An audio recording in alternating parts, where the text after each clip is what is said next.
Hello and thank you for joining us in the third part in our series on exploring the new rules for wealth in the Arab world. Joining us today is Otto Williams, the SVP of PayPal World and Regional Head, Middle East and Africa. Otto, thank you very much for joining us here today. Matthew, thank you for having me. It's great to be here. Before we jump into our conversation, obviously I must extend our thanks again to our sponsors for this series, Tickmill, active in over 180 countries. Tickmill is a global multi-asset broker trusted by traders worldwide. We appreciate your support, Tickmill. Thank you very much for making this possible. Turning the conversation back to Otto, look, thank you again for joining us here today. I think one of the best places to start this conversation would be around exploring the topic of financial inclusion. In particular, I think there's an interesting conversation to be had around how financial inclusion could impact cross-border trade across the region. Handing it over to you.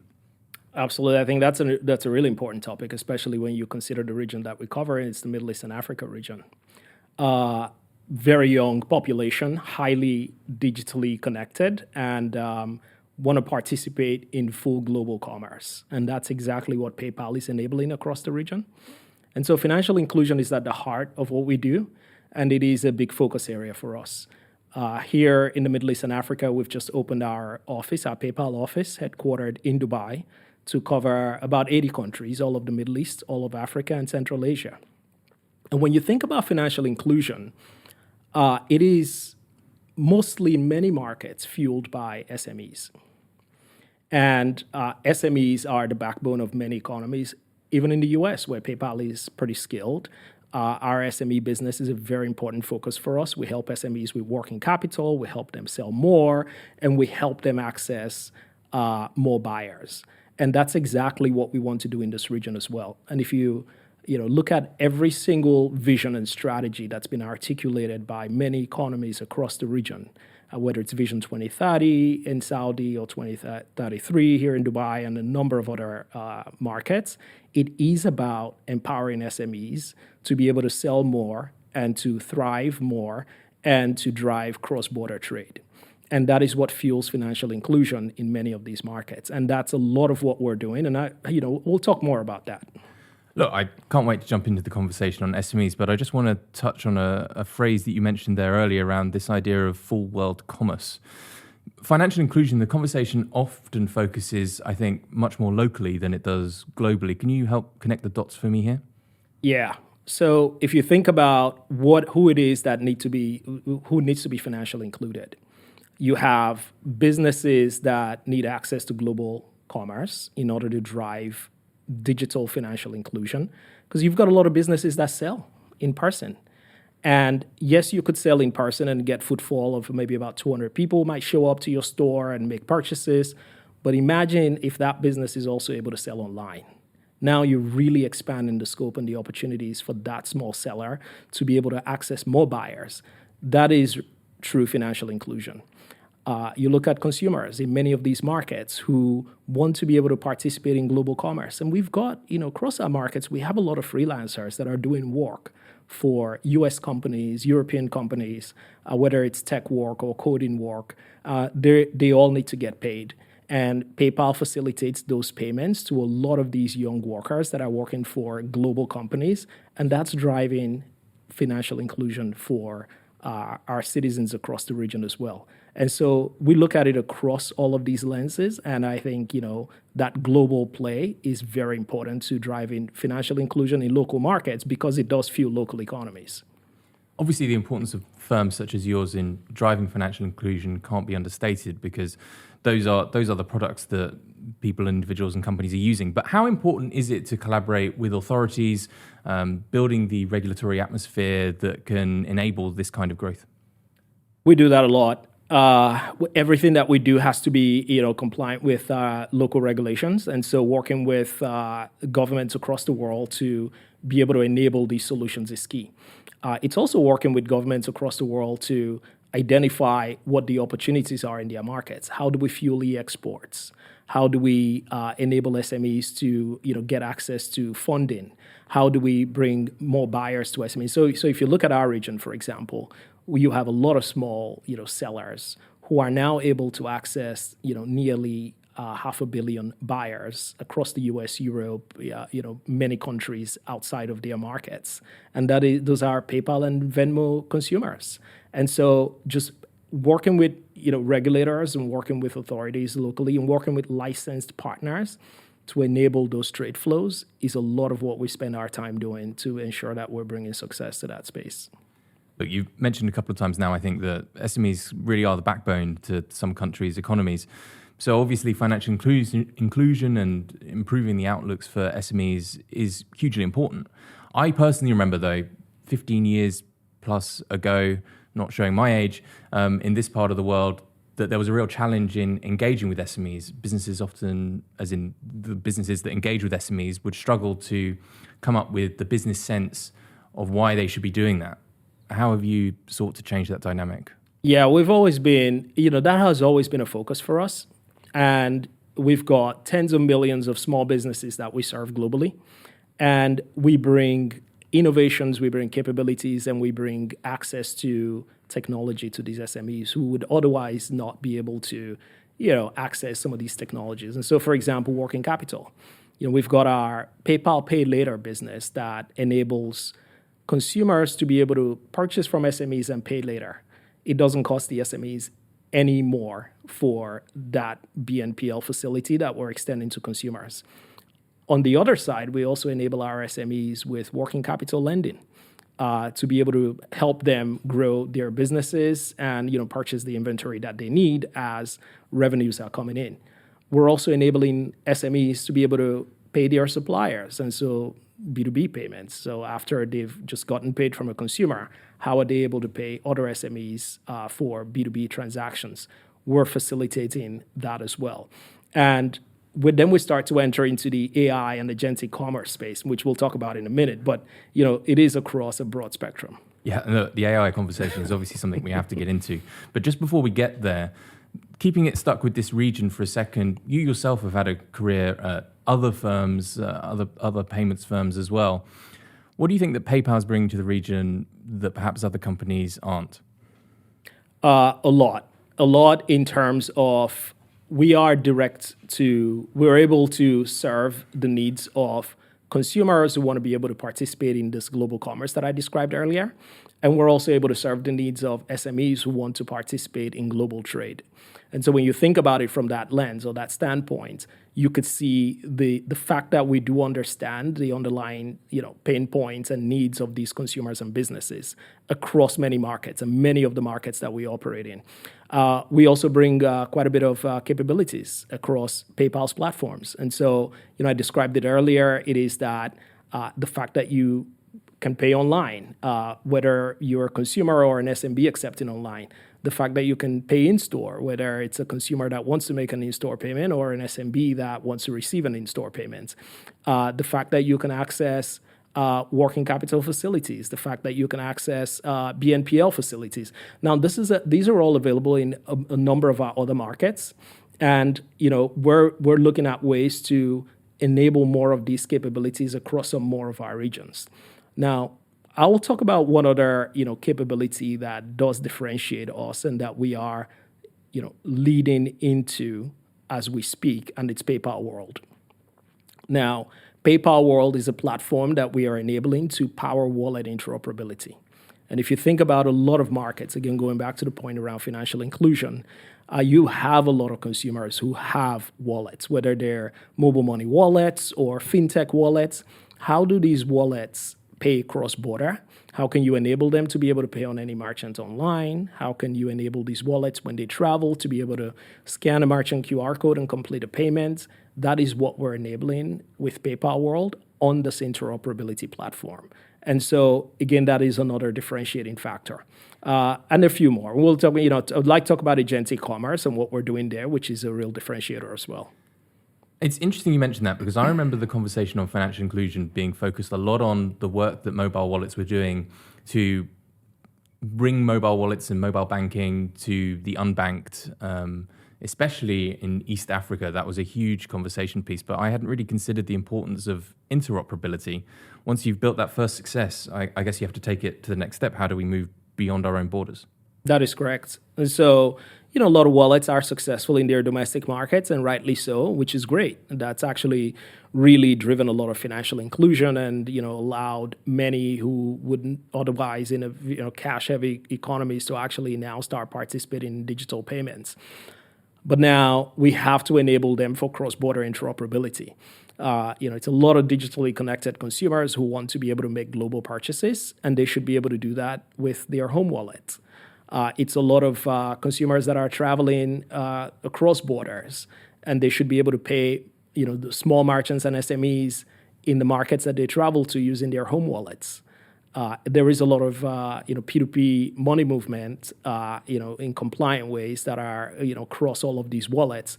How do you enable, empower that? And so, we've had this experience as PayPal in many of the markets that we operate in, working very closely with regulators to ensure that we are able to power compliant money movement that is risk and fraud managed. And that is exactly the capability that we are, enabling for other wallet players so that their consumers can be more included in global digital financial payments. It's interesting when you talk about all of these different products that you can offer, everything from just payments itself to things like BNPL, etc. Previously, I've heard the idea of financial inclusion as also being something of a game of reducing friction and increasing the ways that payments can move across boundaries and engage more individuals and businesses. Is that something that you would agree with? Do you see it in a similar way or perhaps differently? I would agree. I think it is about simplicity is important, trust is important, and access to funds and speed to access those funds is important, which is where BNPL has excelled across many of the markets that we're in, and enabling working capital for small businesses is important. And if you think about it, that is where PayPal had always it started as a trust wallet, where you wanted to make a purchase from a merchant online. You don't know who the merchant is. You may not necessarily trust the merchant, but you trust that PayPal will not transmit your sensitive financial info, but will help to facilitate payments with that merchant on the other side. And so consumers have been very comfortable using PayPal because if it is a PayPal accepting merchant, they know that they get buyer protection, which is really important. If they don't get the goods or services that they ordered, PayPal will protect them. And that PayPal will also not transmit their sensitive data during that transaction. And so this has been a trust relationship that we've built over the years, heavily and well fraud and risk managed as well. And sellers feel comfortable. And a lot of sellers in this region feel good about that because they want to be able to sell to many of these buyers who may not necessarily know them or trust them. But they know that with PayPal, they can do so because PayPal provides the buyer protection guarantee on the other side and protects that buyer's sensitive financial data. So glad you mentioned the important word there on trust, because it does sort of feed into this topic which we already said we would have to talk about, which is obviously around artificial intelligence. No conversation around artificial intelligence, I think, could be had without having a moment to discuss trust and transparency. So whilst you're developing these products, and I know you've already mentioned Agentic products as well, how do you continue to make sure that you keep trust and transparency at the heart of what you're doing? Really important. If you think about AI and what's happening now is that you can actually interact with commerce in an AI prompt, either via voice or just typing in what you need. Payment has to be completed as well. And now how do you trust that this agent that is making a payment on your behalf has checked in with you, authenticated with you, and it is an agent that you have authorized to do so? And that's where we come in. And we have tools that we are enabling to actually power agentic commerce end-to-end, starting with that consumer experience where they're able to discover what they want to purchase, back down into making the actual payment via an authenticated PayPal wallet experience. And by the way, we have the consumer shipping in details as well, so they don't have to type that in to a chat prompt. And all the way to delivering that order into the merchant and tracking that shipment post-purchase. And if a consumer is unhappy and they want to make a refund, we would facilitate that as well. And so you have to think about agentic commerce end-to-end in order to win the consumer's trust and in order to ensure that the consumer feels protected during this transaction. Otherwise, it becomes a real concern as to, who's making purchases on my behalf, and is that an agent that I authorized? And that's where we come in. And that's a lot of stuff that we're enabling. And that's just from the consumer experience. I mean, this topic of agentic commerce is fascinating. I mean, you guys must have a completely different picture on what you see as the future of buying and selling online. Maybe you could help paint me a bit of a picture here on how you see it will be working in the future. Yeah, I mean, it's going to be transformative.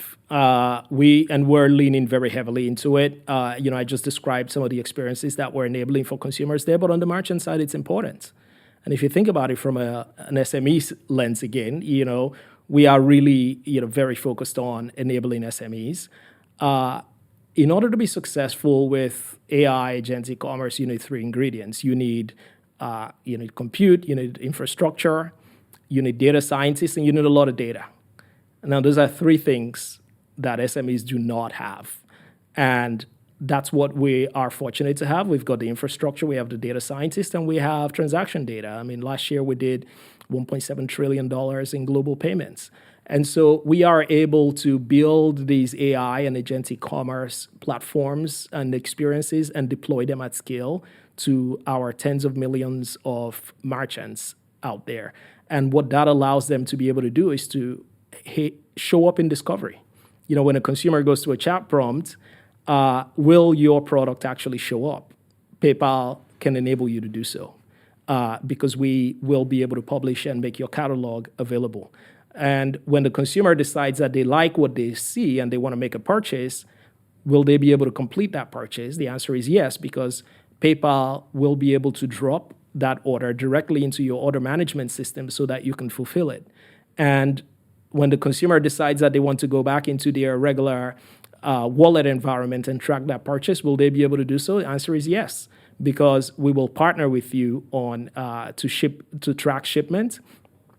And once that product has arrived and the consumer decides that they want to in exchange or refund or any other post-purchase experience, will they be able to do so? Answer is yes, because we will facilitate that with the merchants as well. And so these are the agentic commerce experiences that we are enabling and that we are deploying at scale to SMBs globally to ensure that they have access to these capabilities and such platforms as well. I mean, there's an interesting point here, because given the view that you guys have, where you can see not only where the future's going, but also how you'll connect SMEs and businesses to this future way of smart commerce, if you will. Do you see this transition as a challenge which for SMEs is something that can be overcome? I mean, as you pointed out, SMEs don't have access to these kinds of technologies, even if you guys are offering them.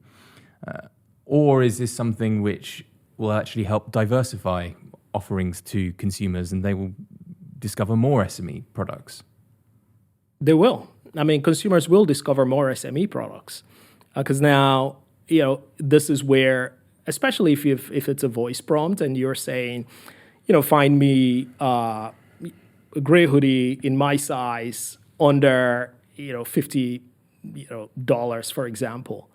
That's something that normally you might have to spend an hour or so and just searching down the web and reviewing all sorts of various websites, but it's a voice prompt now. Your AI assistant can go out and do that search for you and come up with options and give you recommendations on next steps.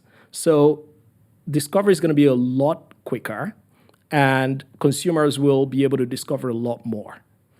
The only question is, how will you show up as an SME?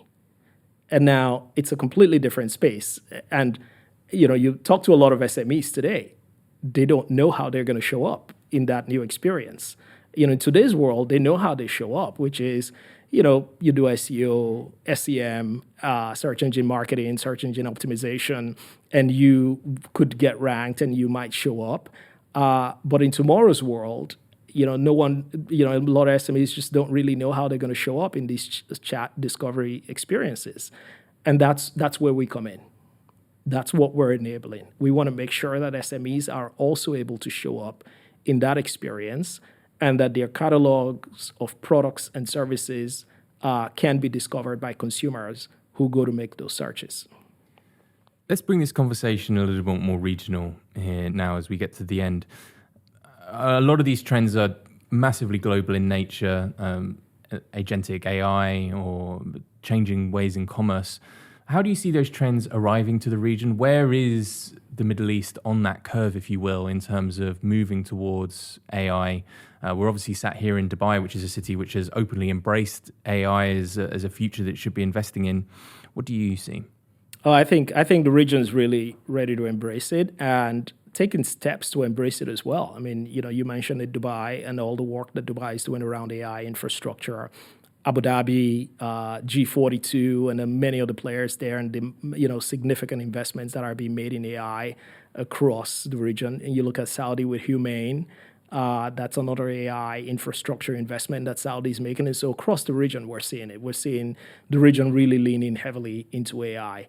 And we think that this is going to help the region leapfrog a lot of legacy infrastructure and tech. And consumers are moving to this new form of discovery and engagement and interaction, and that is AI prompts and voice chat, right? So we're seeing it, and the region really is leaning into it, and it is a very highly digitized region. It's a young population that's adopting technology very quickly, and AI is definitely that technology that's been adopted pretty quickly in the region, and that infrastructure is being built heavily for. I mean, when you mentioned Saudi Arabia and the UAE, the investments from the top-down side are obviously staggering in scale, scope, and just sheer numbers involved. For SMEs, though, do you see the appetite here? And how does it compare to other markets that you guys are looking at? Appetite for AI and agentic commerce? We do. It goes back to, first of all, AI, we talked about the commerce discovery side of AI, but there's also just a lot of efficiencies that SMEs need AI for as well. And so, in order to be able to write a really good ad copy or what it is that would resonate, how would you getting out there and doing price discovery to determine how you should actually price your products. And you could have AI tools that can help you do that a lot more effectively across various audiences, markets, product types, SKUs, where you have to then make a recommendation post-purchase to consumers so that they can come back and make another purchase that may be relevant to them. AI can be, a real tool for SMEs there. And so we are definitely seeing SMEs being very interested in AI, both as for productivity tools, for efficiency tools, and also for the broader agentic commerce trends that we're seeing unfold pretty quickly. The last question for you here, and I think you probably got about halfway there in your previous answer anyway. If you were speaking out to SMEs, small business owners, entrepreneurs who are seeing these trends, they're seeing ChatGPT and they're worried about how that could change their business. What would you encourage? What would you say to them in terms of how they can prepare themselves for the future? I'd say definitely lean into it. Start with making sure that you are leveraging AI tools for productivity and for efficiency gains so that you can actually do more with resources that are available via AI. And there are many ways that you could sort of learn to leverage these tools as well. So that would be the one point that I'd make to them. And the second point that I make to them is, let us work with you. Let us help you be visible and be seen in this new discovery experience. Now, Otto, it only exists for me to thank you for your participation here today and for all of your insights. Thank you very much. Thank you, Matthew. And also to extend one more thanks to our partners at Tickmill for their sponsorship. Very kind of you guys to come on board. Thank you. And thank you all for joining us here today.